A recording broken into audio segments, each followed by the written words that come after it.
नमस्कार, मैं हूं अभिषेक त्यागी। आईपीएल 2025 जब शुरू हुआ था, ऑक्शन हुआ था, उस वक्त राजस्थान की टीम बड़ी मजबूत थी। ये कहा जा रहा था कि ये टीम चैंपियन बन जाएगी। ये टीम चैंपियन बनने की हकदार है क्योंकि ऊपर से लेकर नीचे तक तमाम खिलाड़ी बड़े अच्छे थे। शानदार गेंदबाजी थी, अच्छे स्पिनर दोनों लिए थे श्रीलंका के, बल्लेबाजी बहुत अच्छी थी। जोस बटलर को छोड़कर बहुत बड़ा दाव लगाया था इन्होंने ध्रुव जुरैल के ऊपर। तमाम खिलाड़ी अच्छे थे, लेकिन एक सवाल अब खड़ा होता है, जब राजस्थान बाहर हो गई, क्वालिफाई नहीं कर पाई, तो एक सवाल खड़ा होता है कि आखिर राजस्थान की हार के पीछे का असली कारण क्या था।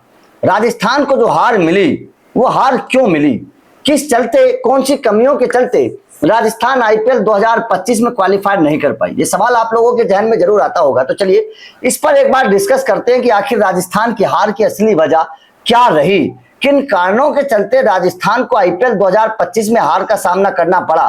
क्योंकि कुछ कारण ऐसे हैं जिन कारणों को जब आप सुनेंगे, एनालिसिस करेंगे, तो आपको भी लगेगा कि वास्तव में राजस्थान में सब कुछ ठीक नहीं हुआ। आईपीएल 2025 में राजस्थान अपने आप से लड़ते हुए हार गई। आईपीएल 2025 में राजस्थान कहीं ना कहीं मनमुटाव के चलते हार गई, वरना सब कुछ ठीक हो सकता था, सब कुछ ठीक हो सकता था।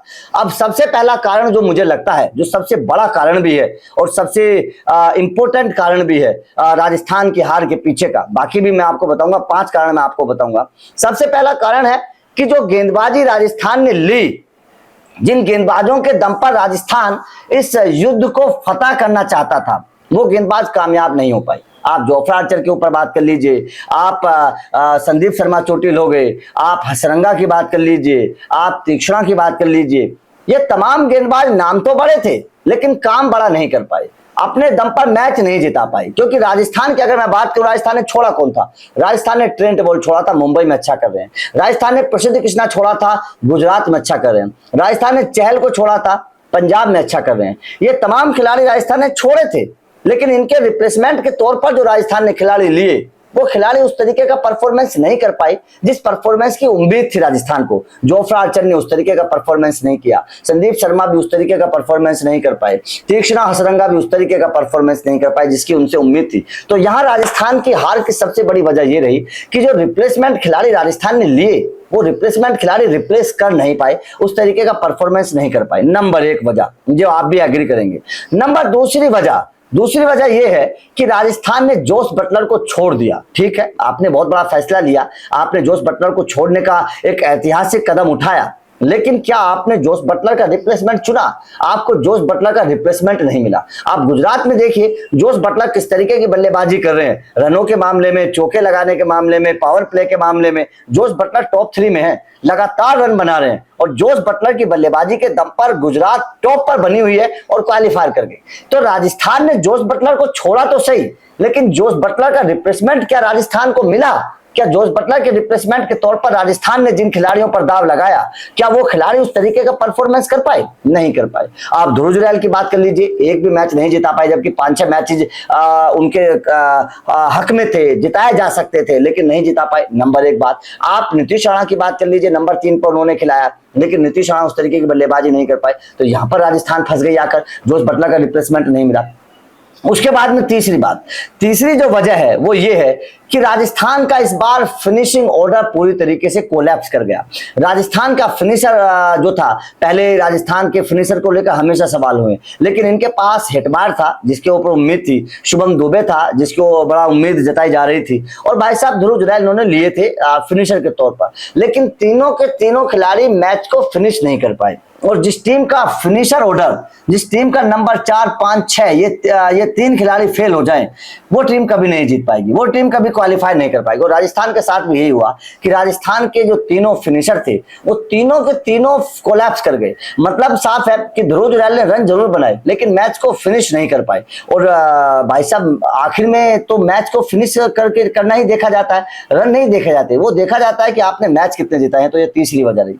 चौथी वजह जो रही, जिसको लेकर विवाद भी खड़े हो रहे हैं, और ये कहा भी जा रहा है कि राजस्थान में अगर ये कमी ना होती तो शायद राजस्थान की ये हालत ना होती, शायद राजस्थान में ये मतलब बवंडर ना उठता, राजस्थान शायद क्वालिफायर भी कर सकती थी अगर ये कमी ना होती। और वो थी भाई साहब राजस्थान के खेमे में मनमुटाव। खबर ये सामने आई थी कि संजू सैमसन की राहुल द्रविड़ के साथ बन नहीं रही है। ये खबर आपने भी सुनी होगी, इस तरीके की खबरें सूत्रों के हवाले से आई थी। संजू सैमसन इतिहास में पहली बार संजू सैमसन राजस्थान की टीम से इतने मैचों के लिए बाहर रहे हैं, जबकि संजू सैमसन चोटिल नहीं होते, संजू सैमसन इंजरी प्रोन खिलाड़ी नहीं है। उसके बावजूद संजू सैमसन 5-6-7 मैचेस के लिए बाहर हो गए, जिसकी वजह से रियान पराग को कप्तान बनाया गया। और रियान पराग की कप्तानी में राजस्थान का क्या हाल हुआ, ये आपने सबने देखा कि रियान पराग की कप्तानी में राजस्थान ने कितनी बुरी तरीके से हार का सामना करना पड़ा है। जबकि राजस्थान की टीम बहुत अच्छी थी, कोई प्रॉब्लम नहीं थी, अपने घर में भी राजस्थान हार गई। तो ये जो अपनी मनमुटाव था राजस्थान का, कहीं ना कहीं जो संजू सैमसन को लेकर जो क्लैश चल रहा था, क्योंकि संजू सैमसन को लेकर इनपुट ये थे कि संजू सैमसन इंजरी नहीं थी, संजू सैमसन को इंजर्ड नहीं थे, लेकिन संजू सैमसन के साथ जिस तरीके का काम हुआ, जिस तरीके से उनकी बातें नहीं मानी जा रही थी, उनके फैसलों को नहीं माना जा रहा था, उन्हें नजरअंदाज किया जा रहा था, संजू सैमसन बाहर हो गए कि भैया ठीक है, आपको जो करना है कर लीजिए, मैं तो बाहर बैठ जाता हूं, आप अगर टीम को जिता सकते हैं तो जिता लीजिए। संजू सैमसन बाहर हुए तो राजस्थान भी बाहर हो गई, सीधी सी बात है। संजू जैसे ही बाहर हुए 8 मैचेस के लिए, राजस्थान भी बाहर हो गई। वहीं से राजस्थान के पास से ये पूरा सीजन निकल चुका था। तो ये चौथी वजह है और मेरे हिसाब से सबसे इंपॉर्टेंट वजह है ये। राजस्थान की हार की सबसे बड़ी वजह थी संजू सैमसन का आधे सीजन बाहर रहना, ये राजस्थान की हार की सबसे बड़ी वजह थी। और उसके बाद में जो 5वीं वजह मुझे नजर आ रही है, जिस वजह के चलते मुझे लग रहा है कि शायद राजस्थान को ये एक वजह भी भारी पड़ गई, और वो वजह थी रियान पराग का पूरी तरीके से कोलैप्स करना। रियान पराग पूरे टूर्नामेंट में कुछ नहीं कर पाए। पूरे टूर्नामेंट में रियान पराग का बल्ला जो था वो फेल रहा। रियान पराग ना कप्तानी में कुछ खास कर पाए, ना बल्लेबाजी में कुछ खास कर पाए। नंबर 4 की एक अहम पोजीशन पर रियान पराग आते हैं और पूरे सीजन में रियान पराग कोलैप्स कर गए। पूरा सीजन रियान पराग का खराब गया। पूरे सीजन में उनके बल्ले से एक भी मैच विनिंग पारी नहीं निकली। तो अगर आप किसी खिलाड़ी को कप्तान बना रहे हैं, अगर आप किसी खिलाड़ी को फ्यूचर के कैप्टन के तौर पर देख रहे हैं और वो खिलाड़ी पूरे सीजन में फेल हो जाए, उसकी कप्तानी में टीम केवल एक मैच जीत पाए, तो उसका आप अंदाजा लगा सकते हैं कि टीम कितनी बेकार दौर से गुजर रही है। ये बात का आप अंदाजा लगा सकते हैं कि ना केवल वो कप्तान बुरा दौर से गुजर रहा है, बल्कि टीम भी उसकी कप्तानी में बुरे दौर से गुजर रही है। और ये रियान पराग की आउट ऑफ फॉर्म होना बहुत बड़ी वजह रही। उसके अलावा मुझे ऐसा लगता है कि वैभव सूर्यवंशी को मौके लेट दिए। वैभव सूर्यवंशी को अगर पहले मैच से खिलाया जाता राजस्थान की टीम में, तो शायद मेरे हिसाब से बेहतर होता। वैभव सूर्यवंशी कमाल की बल्लेबाज हैं, कमाल की बल्लेबाजी उन्होंने आखिरी के कुछ मैचेस में की है। जब से उनको मौका मिला लगातार उन्होंने रन बनाए हैं। मेरे हिसाब से वैभव सूर्यवंशी को अगर पहले मुकाबले से मौका दिया जाता, नीतीश राणा को बाहर बैठाया जाता, तो शायद बेहतर होता। क्योंकि नीतीश राणा को लेकर मैं लगातार अपनी वीडियोज में कह रहा था कि नीतीश राणा आपके लिए वफादार नहीं है, नीतीश राणा आपको रन बनाकर नहीं देंगे। लेकिन राजस्थान के मैनेजमेंट ने नीतीश राणा पर आधे सीजन भरोसा जताया और वो आधे सीजन से ही ये पूरा राजस्थान के हाथ से सीजन निकल गया। तो आपका राजस्थान के हार के कारणों को लेकर क्या कहना है? आप राजस्थान के हार के पीछे सबसे बड़ी वजह क्या मानते हैं? कमेंट करके बताइएगा। वीडियो अच्छी लगी हो तो लाइक कोशिश जरूर करिए, चैनल को सब्सक्राइब करिए, अपडेट मिलते रहेंगे। Thank you very much.